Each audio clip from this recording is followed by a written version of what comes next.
Hello student, welcome back to my channel One Step for Education. In this video, we will discuss worksheet number 24 for class 7th. Subject is science.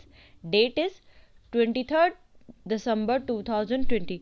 This worksheet is for Wednesday. ये आपकी Wednesday की worksheet है. Write your name here and write your class teacher name here. Today's topic is digestion in grass eating animals. जैसे कि हम last videos में भी बहुत डाइजेशन पढ़ चुके हैं. लास्ट वर्कशीट में भी हमने डाइजेशन के टॉपिक्स पढ़े थे एक एक वर्कशीट में.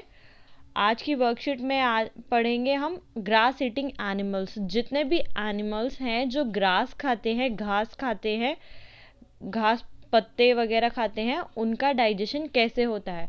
तो स्टूडेंट वीडियो को पूरी देखना ताकि वर्कशीट आपको अच्छे से समझ आ जाए. और अगर आपको वीडियो अच्छी लगे तो प्लीज़ वीडियो को एक लाइक कीजिएगा और चैनल को सब्सक्राइब कीजिएगा. आइए स्टार्ट करते हैं आपकी worksheet. Digestion in grass eating animal.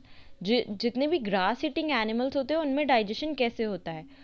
Komal, a student of class 7th, was on a field visit to the nearest animal farm. Komal है क्लास 7th की स्टूडेंट. वो कहाँ गई थी? एक फील्ड में गई थी. एक फील्ड को देखने गई थी. उसके घर के पास कोई एनिमल फार्म था तो उसको वहाँ वो विजिट करने गई थी, वहाँ देखने गई थी. She saw animals like buffaloes and cows. उसने वहाँ क्या देखा? बफेलोज और काउज देखी. Were continuously chewing even they were taking rest. उसने देखा कि जो जितने भी वहाँ बफेलोज और काउ थी वो कॉन्टिन्यूसली अपना मुंह चला रही थी, मतलब च्विंग कर रही थी, और जबकि वो कुछ खा भी नहीं रही थी, बस बैठी थी. She got surprised and the next day she asked this for her teacher to explain during class. वो उसे देखकर बहुत ज़्यादा सरप्राइज हो गई, बहुत ज़्यादा हैरान हो गई. नेक्स्ट डे उसने अपनी टीचर से पूछा कि ये ऐसा क्यों हो रहा था कि काऊ बैठे हुए भी च्विंग कर रही थी, मतलब कुछ चबा रही थी, बट वो तो बैठी थी, घास नहीं खा रही थी. तो उसकी टीचर अब उसे क्या एक्सप्लेन करेगी वो हम आज की वर्कशीट में देखेंगे. ग्रास ईटिंग एनिमल्स, घास खाने वाले जानवर, लाइक बफेलोज एंड काउ, जैसे बफेलो और काउ. बफेलो मीन्स भैंस और काउ मीन्स गाय. Quickly swallow the grass. वो क्या करती? जल्दी जल्दी घास को निगल जाते. स्वेलो मीन्स निगलना. Quickly swallow the grass during eating. खाते टाइम, जैसे हम खाना खाते हैं, हम प्रॉपरली खाने को च्विंग करते हैं. After that we swallow.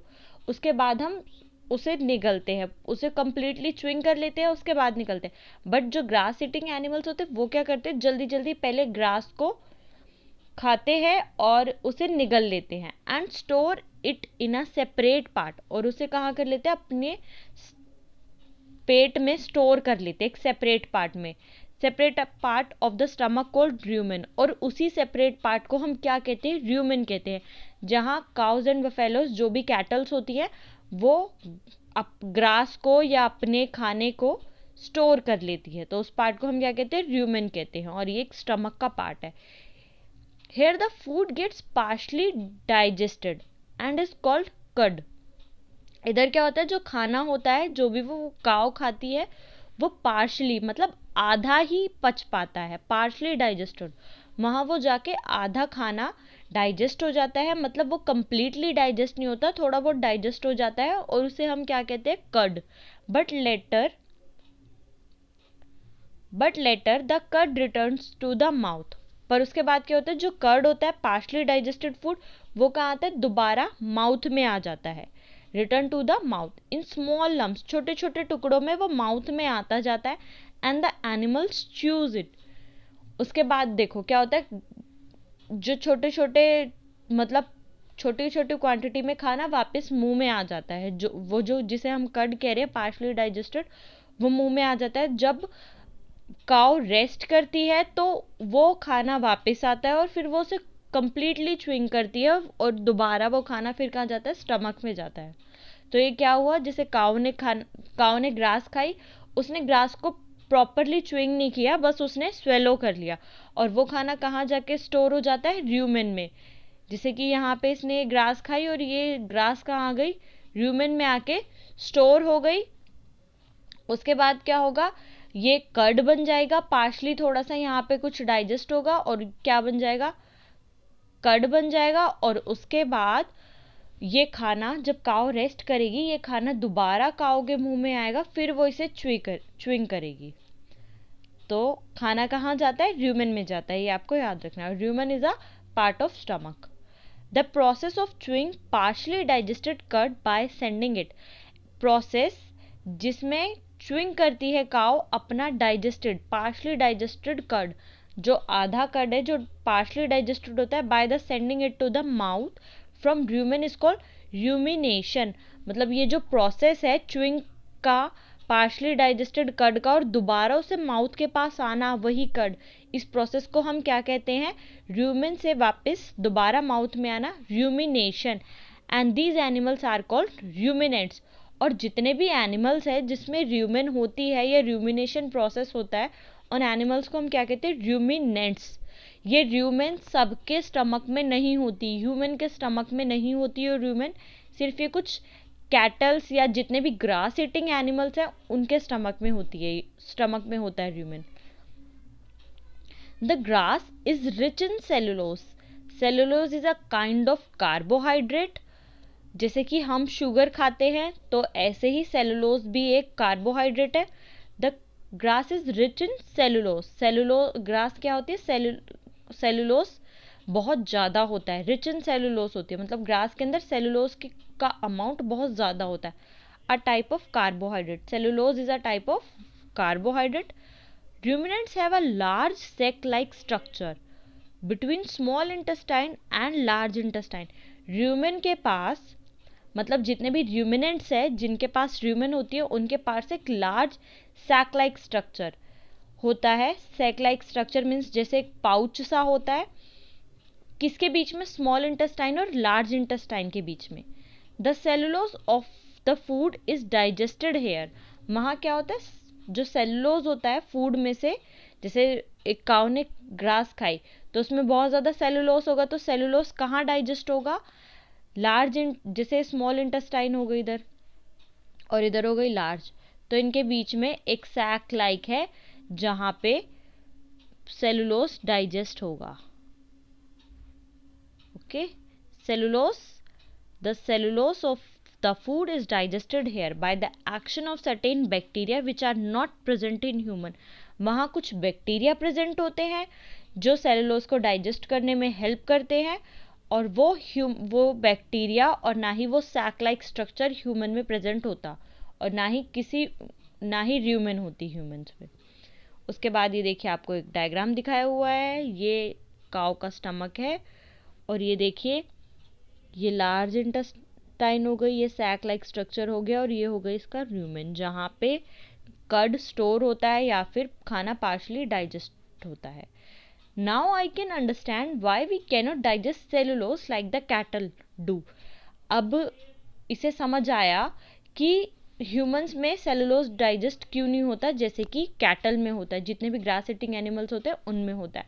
तो क्यों नहीं होता, क्योंकि वी डोंट हैव र्यूमेन्स, हमारे पास र्यूमेन नहीं होती, और ना ही हमारे पास वो बैक्टीरियाज और वो एंजाइम्स होते जो सेलुलोज को डाइजेस्ट करने में हेल्प करते हैं। इसलिए अगर कोई ग्रास खाता है तो वो उसमें सेलुलोज होगा, अगर हम सेलुलोज का इंटेक भी करते हैं तो वो विदाउट एनी डाइजेशन वो हमारी बॉडी से पास अवे हो जाएगा थ्रू द फीकल मैटर। मतलब अगर हमने सेलुलोज खा लिया तो वो हमारी बॉडी में कहीं डाइजेस्ट नहीं होगा, वो बॉडी से वेस्ट के साथ पास आउट हो जाएगा, डाइजेस्टिव वेस्ट के साथ पास आउट हो जाएगा, मतलब हमारी बॉडी से बिना डाइजेशन के ही बाहर निकल जाएगा। उसके बाद स्टूडेंट आपको क्वेश्चन दिए हुए हैं, व्हाट इज र्यूमेन, इधर आपको र्यूमेन की डेफिनेशन लिखनी है। तो आइए देखते हैं answer. Grass eating animals like buffaloes and cows, जितने भी ग्रास ईटिंग एनिमल्स हैं जैसे कि buffaloes and cows, quickly swallow the grass during, मतलब वो क्या करती है, जल्दी जल्दी ग्रास को खा लेती है, eating and store it in a separate part of the stomach called rumen. तो rumen क्या होती है, rumen is the separate part of stomach that store curd or partially digested food is called rumen. तो आप इस तरीके से लिख सकते हो। Next question is right 3 example of ruminants. इधर आपको रूमिनेंट्स के 3 एग्जाम्पल्स लिखने हैं, ऐसे एनिमल जिनके अंदर रूमिन प्रेजेंट होती है। तो मैंने काफ़ी सारे लिखे हैं ताकि आपको आगे भी हेल्प रहे। एग्जाम्पल ऑफ रूमिनेंट्स, शीप भी घास खाता है, गोट्स बकरी भी घास खाती है, buffalo, cow, deer, giraffe and camels. Camels के पास भी रूमिन होता है, इसलिए उसे रूमिनेंट्स कहते हैं। इन सारे एनिमल्स को क्या कहते हैं? रूमिनेंट्स। आप इन्हें एक बार पढ़ लोगे तो ये आपको वैसे ही याद हो जाएंगे। Next question is why humans cannot digest cellulose. जितने भी ह्यूमन है वो सेलुलोस को क्यों नहीं डाइजेस्ट कर सकते? तो मैंने बहुत शॉर्ट में लिखा है because humans lack the enzyme necessary to digest cellulose. क्योंकि ह्यूमंस के पास ऐसा एंजाइम नहीं होता जो सेलुलोज को डाइजेस्ट करने में हेल्प करता है। तो ये हो गया आपका आंसर नंबर 3। क्वेश्चन नंबर 4 है fill in the blanks. The grass is rich in dash. तो इधर आएगा सेलुलोज। ग्रास किस में रिच होती है? सेलुलोज में। और सेलुलोज क्या है? A type of carbohydrate. तो सेकंड ब्लैंक में आप लिखोगे carbohydrate. The animals which can do rumination are called ruminant. ऐसे एनिमल जिनमें रूमिनेशन प्रोसेस होता है तो उन्हें क्या कहते हैं? रूमिनेंट्स। तो स्टूडेंट ये थी आपकी वर्कशीट क्लास 7th की साइंस की। आई होप आपको समझ आया हो। अगर आपको समझ नहीं आया हो तो आप वीडियो को पॉज कर करके पढ़ लेना। और अगर आपको वीडियो अच्छी लगी हो तो प्लीज़ वीडियो को एक लाइक कीजिएगा। एंड नीचे आपको रेड कलर में सब्सक्राइब का बटन दिख रहा होगा, please do subscribe the channel. और आप बेल आइकन को भी क्लिक कर सकते हैं ताकि आपको नोटिफिकेशन मिलती रहे। और आप मुझे कमेंट सेक्शन में भी कमेंट करके बता सकते हैं आपको वीडियो कैसी लगी या आपके कोई डाउट्स हो तो। Thank you.